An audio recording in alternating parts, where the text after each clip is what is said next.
Magandang araw mga bata! Sa video na ito, pag-uusapan naman natin ang tungkol sa balangkas. Ano nga ba ito? Ano-ano ang mga bahagi nito? At bakit mahalaga ang pagbabalangkas sa pag-aaral at pagsulat? Ang balangkas ay isang organisadong paraan ng pagpapakita ng mga mahalagang ideya at detalye mula sa isang teksto o paksa.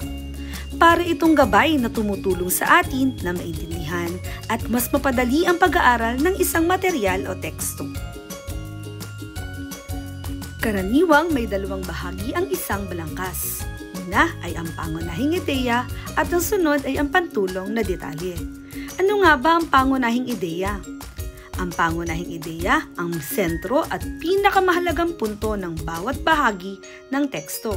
Samantalang ang pantulong na detalye ay yung mga impormasyon o ebidensyang sumusuporta at nagpapalawak naman sa pangunahing ideya. Bakit nga ba mahalaga ang isang balangkas? Una, nakatutulong ito para maging organisado ang pag-aaral at ang pagsusulat.